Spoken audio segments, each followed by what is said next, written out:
Hello, welcome to Gardener's World.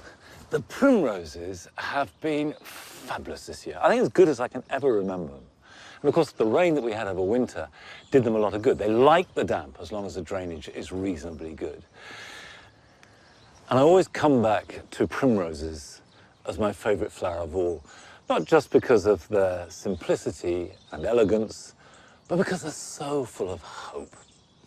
And then if you couple that with the clocks changing this weekend, for me, this is the high point of the year. And this week we've got plenty to enjoy. Carol meets a daffodil breeder who has spent 40 years rescuing heritage varieties, but has also bred hundreds of new varieties. The real fashions at the moment are multi-head ones, different colours. The more modern ones, there are stunning shapes and colours. We visit a dahlia enthusiast who's been growing show-stopping displays since he was a boy. You can grow the ones which are no bigger than 2 inches across, right up to the giants, which are dinner plate size. They've just got that wow factor. And Joe has been in Lancashire, finding out how to make a stunning garden from an inhospitable rock face. There is a magical staging about a rock garden that you will never achieve with anything else.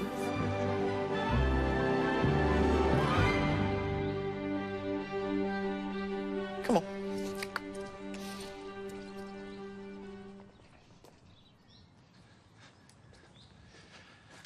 I guess this is a situation that a lot of us have had to deal with, which is a honeysuckle that has not been trained well from the outset and has become a completely entangled mess.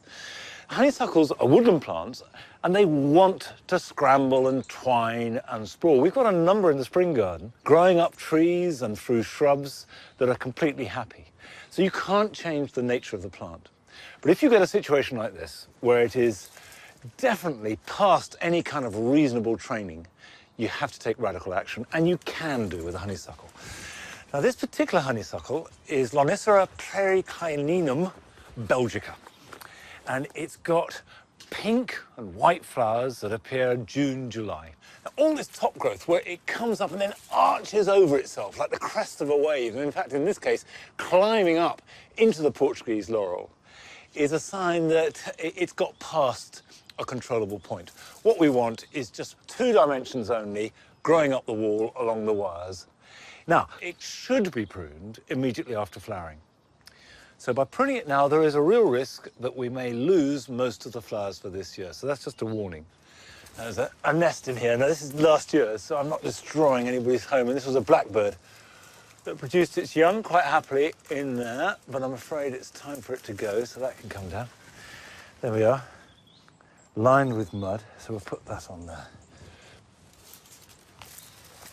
Now, let's get in. Well, of course, that isn't going to just pull away neatly. So what I need to do is cut away more and then take it out piecemeal. I suppose the crucial thing to stress is don't be frightened of a job like this. You're not going to harm the plant.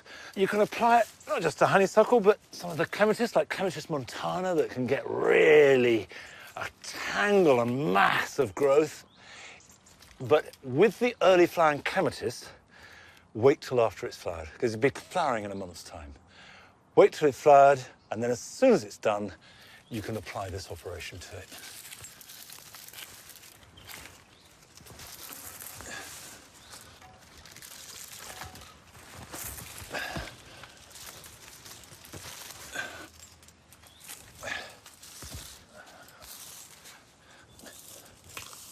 It is important when you've done a major prune like this to give it a really good drink. Honeysuckle like dampish feet. They don't like to get too dry, and then mulch it so it gets a bit of a feed, and it will start growing again and will very quickly re-establish itself.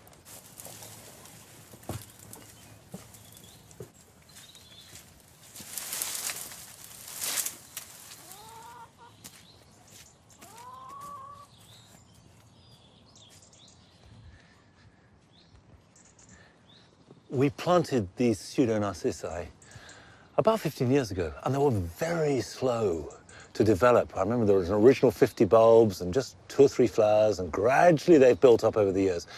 And now they're getting established, and I know that in about 20, 30 years' time, this will be a sheet of these lovely, delicate yellow flowers. Carol is continuing to look at the iconic plants of our gardens and the people who've devoted their lives to developing them by a visit to a daffodil grower in Cornwall.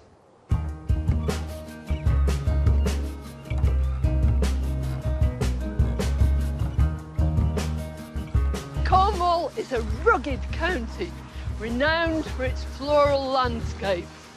But in spring, the ground is set alight with a gorgeous, brilliant yellow of a million daffodils.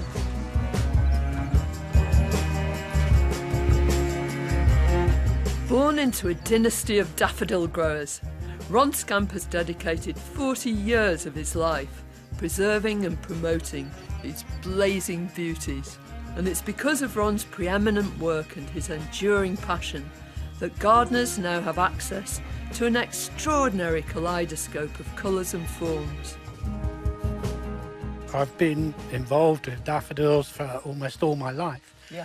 It started when I was a very young boy, when we lived on the farm.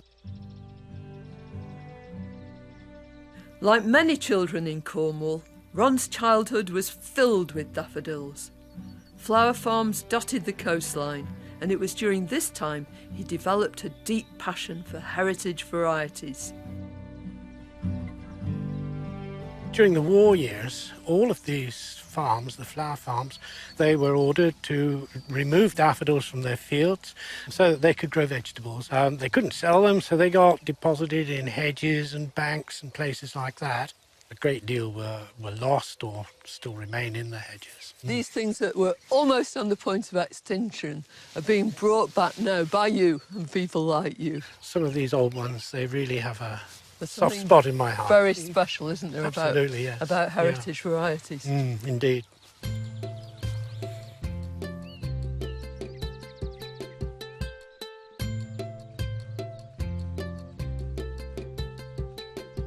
So this is one of these heritage varieties. It's beautiful. Yes, this is Bath's Flame, and it's one that I used to pick as a lad. I mean, what is it about the quality of the flower that's so very special? I mean, the clump is gorgeous, elegant, isn't it? It's got that lovely bright colour, and of course it's got those beautiful petals that wave about in the wind. And if it weren't for you, we wouldn't be able to grow this. I mean, you have got that eye, haven't you? You've got that sort of discernment. I've got that passion, shall we say. Yeah. And yeah, I'd like to think that I saved it from extinction. It's a very, very beautiful thing to pass forward to future generations. It is indeed, and we hope to keep it going. Ron has helped save scores of heritage daffodils from being lost forever. But his work doesn't stop there. He's also at the forefront of breeding new varieties, and he's recognised internationally for introducing some of the very best modern hybrids into our gardens.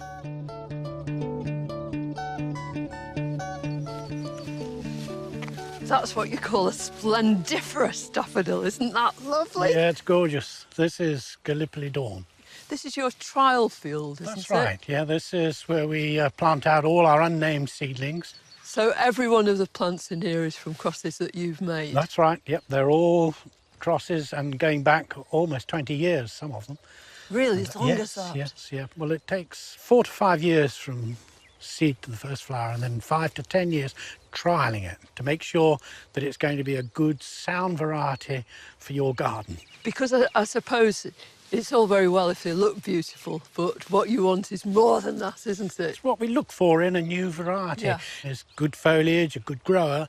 The flowers need to be above the foliage so that you can see the flowers nicely and have a good long life. What do you start off with? Do you say, oh, I like that and I like that? Or do you have this idea in your head of what you want to create? Well, you have an idea, and that's why you use selective parents. Yeah. But as the man said, you dream of things that never were and say, why not?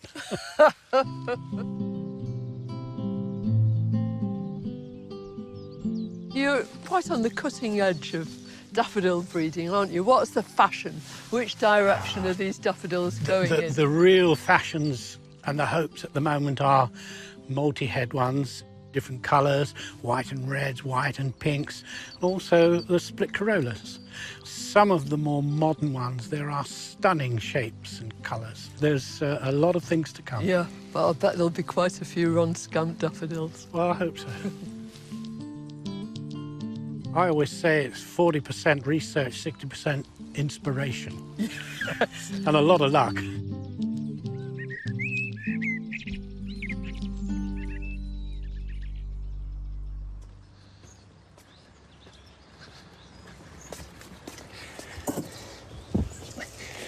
These are cabbages that either have started to bolt and never got eaten, or never really developed a head, and now it's too late to eat them. So, time to clear them and create space for another set of crops.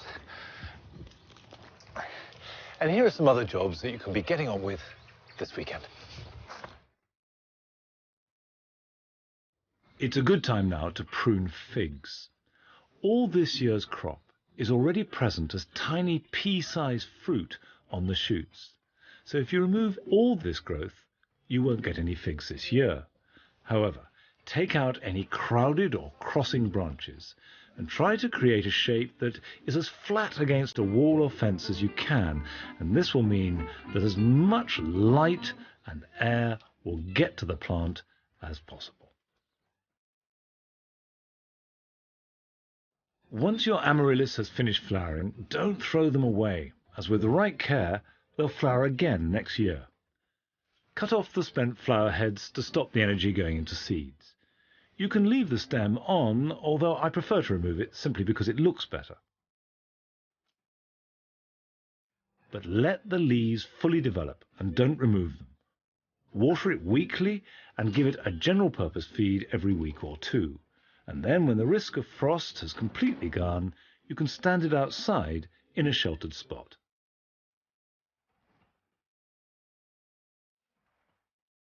If you've stored your dahlias over winter, it's time to take them out and check them over.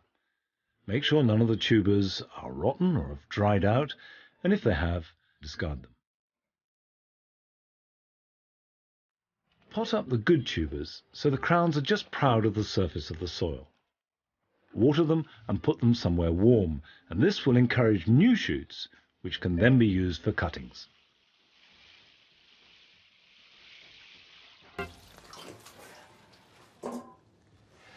Now, you may not be storing any dahlias, but it's still a good time to buy them and check them out using the same criteria. First of all, you must be able to see the tubers.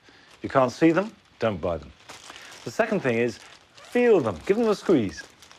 They should feel firm. If they feel at all dried up or squidgy, don't buy them. I adore dahlias. They're a plant that grab people and dominate their lives. And I think Darren Everest in Kent would be proud to be included in that number.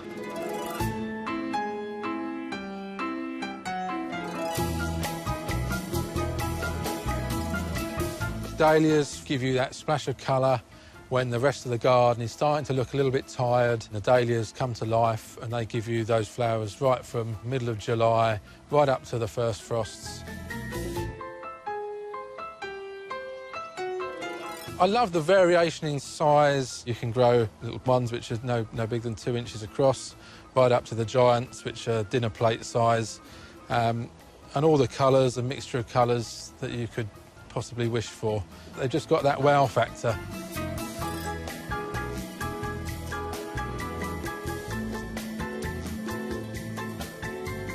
My earliest recollection of dahlias was when I used to walk down my granddad's garden and I saw rows of dahlias growing, lovely colours, and that's what sort of first got me interested in them. I started growing when I was probably about 11 or 12, and then more seriously from 15 I was showing at the national show in the novice classes.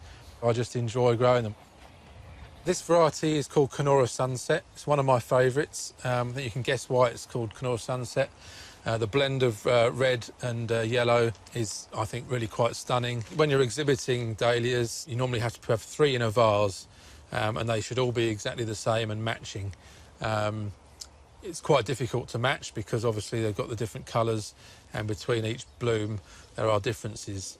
So when it comes to showing it, quite often the judges will go for a plain white or yellow as opposed to a bicoloured, whereas I think to match 3 of these is far more of an achievement.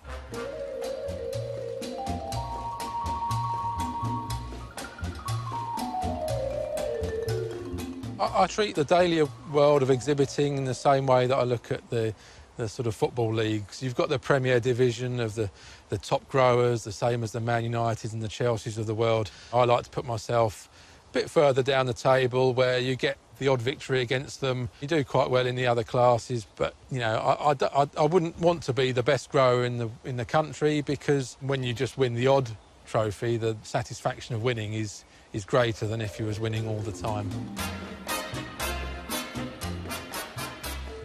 Really, what a dahlia needs is plenty of water. Early on in the season, some high nitrogen feed for a few weeks, and then a balanced feed, and then just as the flowers are starting to come out, a high potash feed.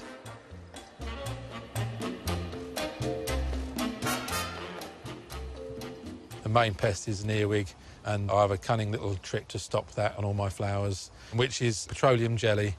Just get a little bit on your finger, and then just rub it up and down the stem for about 4 inches, or what's that, 10 centimetres, just below the flower, and that will stop the earwigs from climbing up the stem and chomping on your prize-winning flowers. This year I've got 660 plants. All my spare time, certainly this time of year, is spent up at the allotment.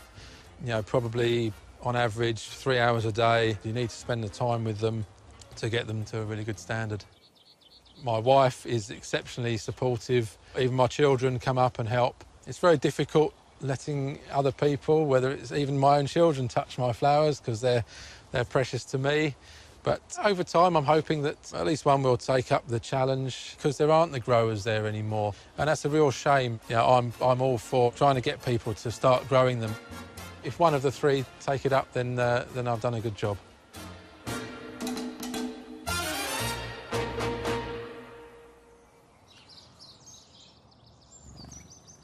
To see Darren's allotment filled with dahlias is a very old-fashioned English sight. It's beautiful, but then of course they're beautiful in a border too. Now, talking of borders, the other day I took the box hedging that surrounded the grass borders out and burnt it because it had box blight. And we all felt pretty glum about it. But the borders are better. Light has got in, we can see the grasses thoroughly. I think it looks much better without the hedge around it. So next week, I will be going over the borders, removing some of the dead material, splitting plants and adding some more plants to fill the space where the hedges were. So what was a pretty sad day, in fact, has evolved into an exciting opportunity.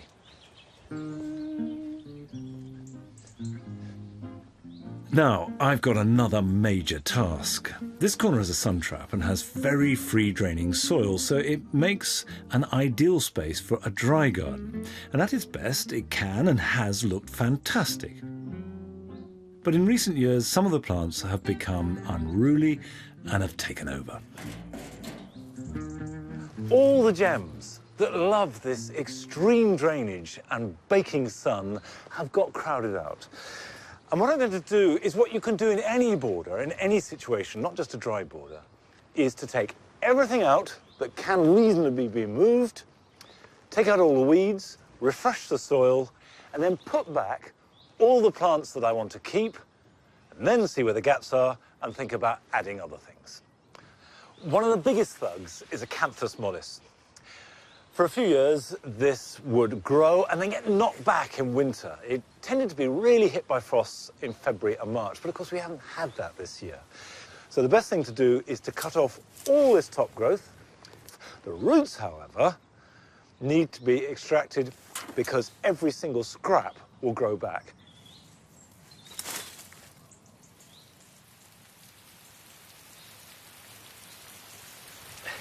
This is getting a little wet. I think it's time for a cup of tea. And while I'm doing that, you can see Glenn Shapiro's stunning dry garden in Lancashire that Joe visited last summer.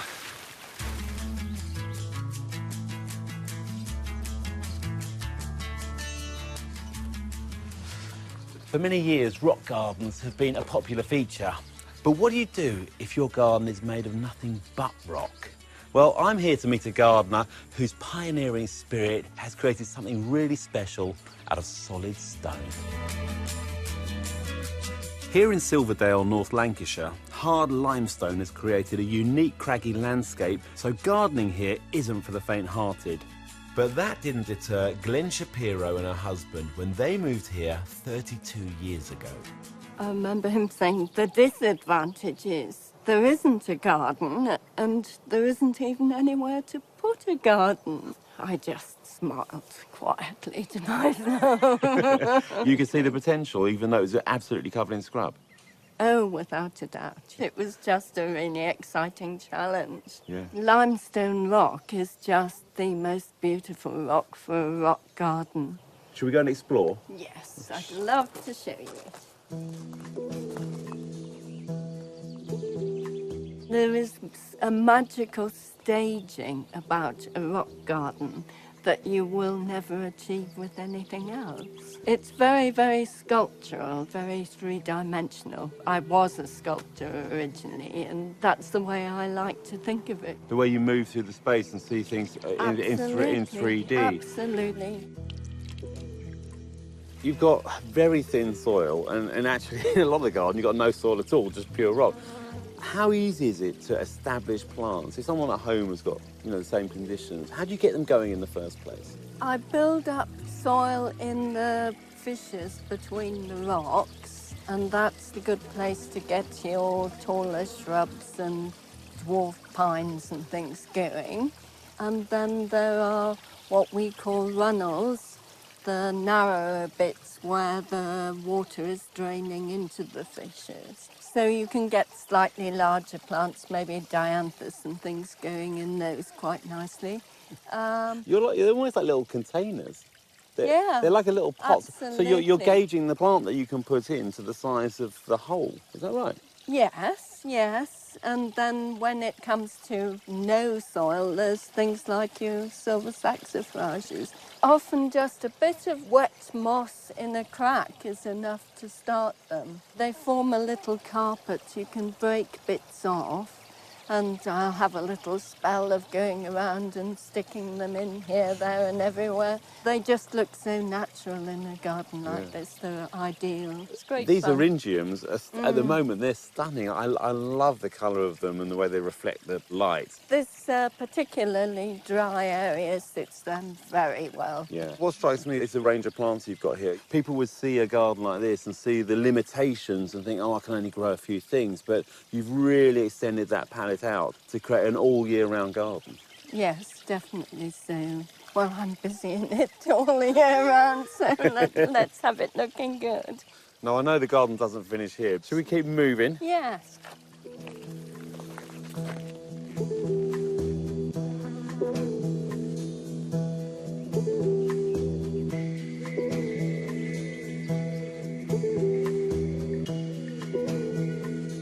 What a lovely spot this is, isn't it?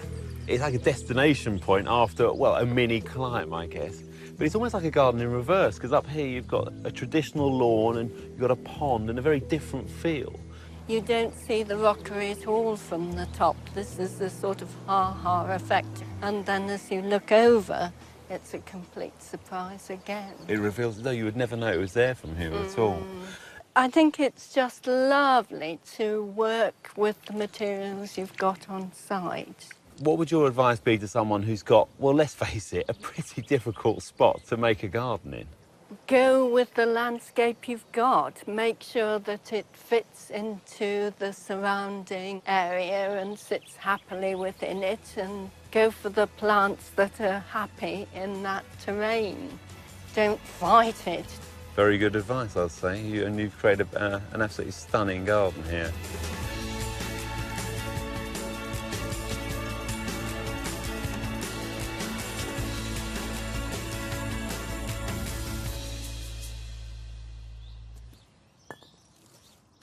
I couldn't agree more with Glenn Shapiro. The best gardening advice of all is go with the conditions. Plant what wants to grow, and you're almost certain to make a decent garden out of it. And of course, that's more than a decent garden. It's wonderful. And you can go and see it. It's part of the National Garden Scheme. And if you go to our website, you will find all the details. Now, the rain has backed off. I have a feeling it might come back a bit, so I'm pushing on. Well, let's start with the hardest first. So the plan is to dig out the central core of this acanthus, taking as much root as I can.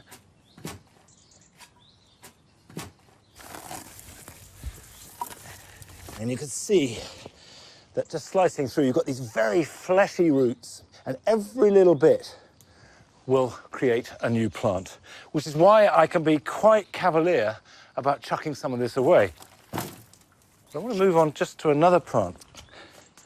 I've got some bearded iris here.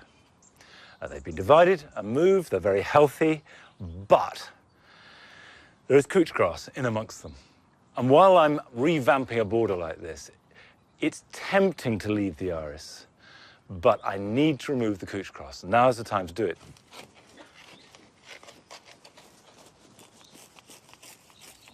I'm being quite gentle because I don't want to damage the roots. And the less I can disturb them and the less I can damage them, the better.